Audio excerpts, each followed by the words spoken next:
Hi, this is Sue Jackson of the Book by Book blog, and I'm here with another Friday Reads. I have moved on to another book for Booktopia, this wonderful bookish event that I attend every spring in Vermont, held at the Northshire Bookstore in Manchester. There are still lots of tickets available, so if you are able to travel to Vermont the last weekend in April this year, I highly, highly recommend it. It's just this very unique bookish weekend. They invite usually like 7 to 8 authors who have recent books out. And typically there are about 100 readers attending. Many of us try to read as many of the books as we can ahead of time. It is author talks, but not like you've usually experienced. They're very interactive. It's more like book group discussions with the author and all kinds of other fun things. You're hanging out with these authors all weekend and other avid readers. You're talking books, you're eating meals together. There's a wonderful game of book trivia on Friday night. It is just so much fun. So my mom and I go every year. So I've started my annual mission to read as many Booktopia books as I can before Booktopia comes. I finished Why We Read by Shannon Reed, which I talked about on last Friday Reads. Wonderful book, highly recommended.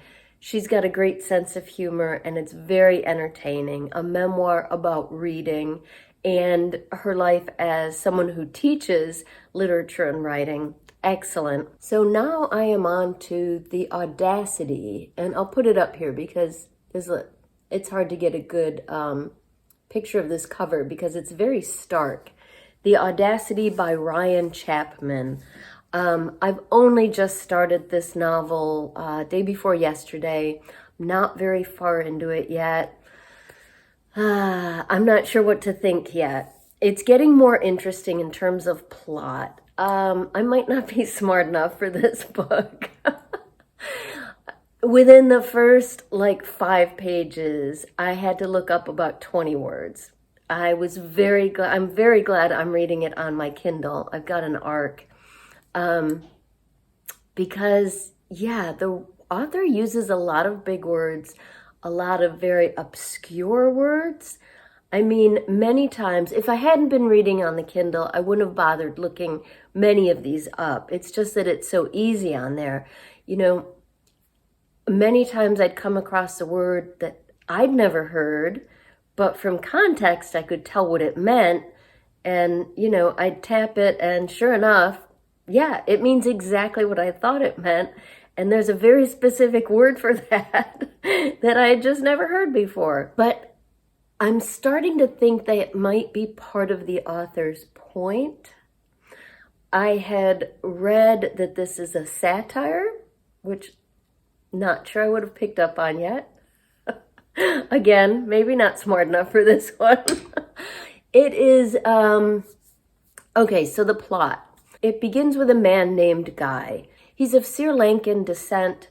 He is extremely wealthy. You can tell from those first paragraphs.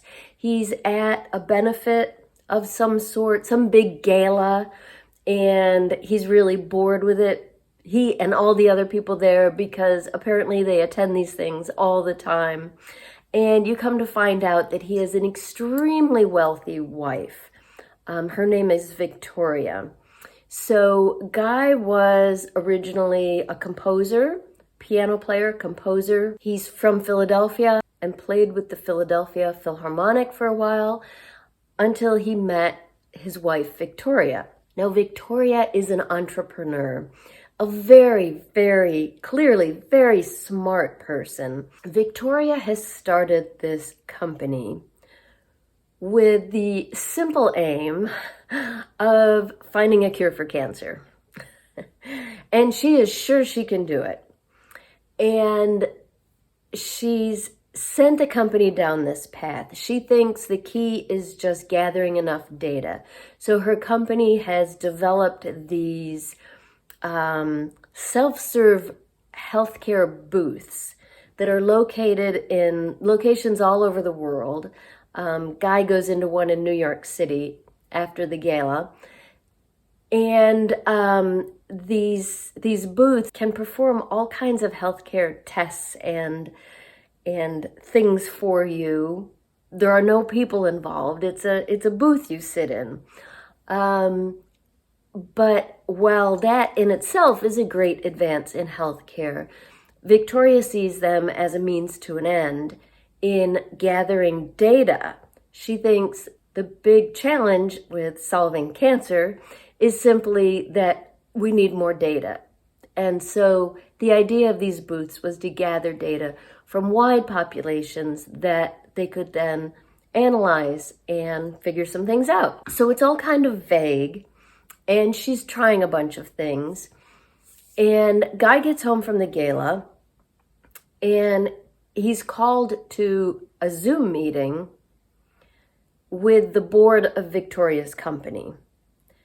And he finds out that Victoria is missing, that she went out kayaking. She's in California, in the San Francisco Bay Area. She went out kayaking on the bay. She never came back, and they found her kayak, on the shore, like coming back to the shore.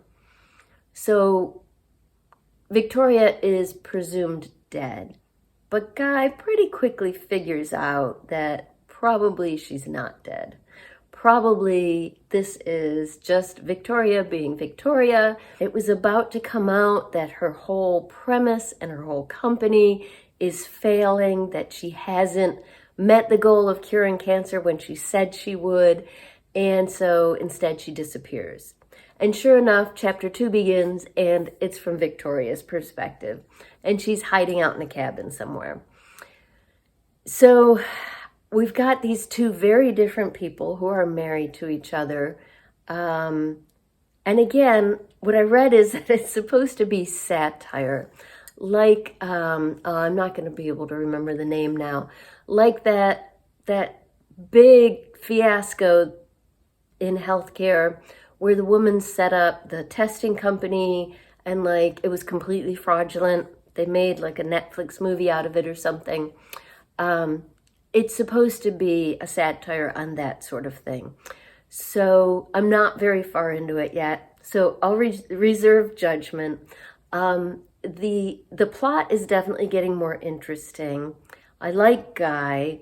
Victoria is a very unlikable character so far, but certainly an interesting and complex character. So that's The Audacity by Ryan Chapman, my second book read this year for Booktopia 2024.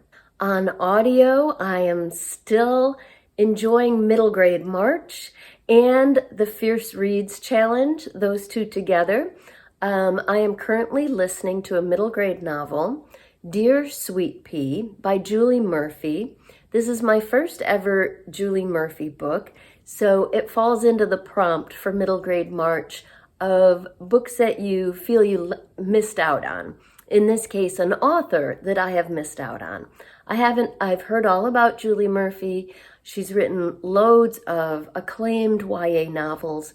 This was her first middle grade novel and my first book ever by her. So this is about a 12-year-old girl who lives in Texas in a small town. It's her last year of middle school before she moves up. She is, she's dealing with a lot. And her name is Sweet Pea. Everyone calls her that, even her teachers. Her real name is Patricia, but nobody calls her that except her elderly neighbor. Everyone else calls her Sweet Pea. And Sweet Pea's parents have just gotten divorced. Her mom's a psychologist, so she's trying to be very, psychoanalytical about the whole thing. Her mom has rented out a house 2 doors down from theirs, which is almost identical to theirs, for her dad to move into. he is living there. So Sweet Pea is dividing her time between these two identical houses. They've even been decorated exactly the same, with the elderly neighbor in between. Sweet Pea has also had best friend issues.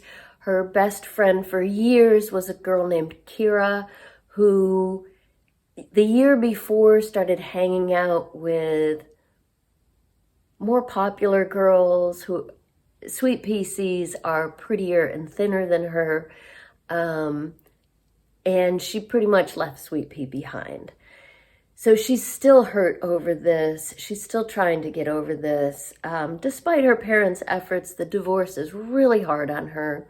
Her parents got divorced because her dad finally admitted publicly that he's gay. So there's a lot to deal with here. It's an excellent middle grade novel, and it's very good on audio. The narrator's got a great Texas accent, so you really feel like you are in Sweet Pea's mind. Very much enjoying that, and it certainly does also qualify for Fierce Reads, because Sweet Pea is a very fierce female character, and from what I've heard, Julie Murphy, the author, is a fierce female author. So enjoying Dear Sweet Pea by Julie Murphy on audio. So that's what I'm reading this weekend. I would love to hear what you're reading. Please let me know in the comments down below, and take a moment to like and subscribe to my channel if you haven't already.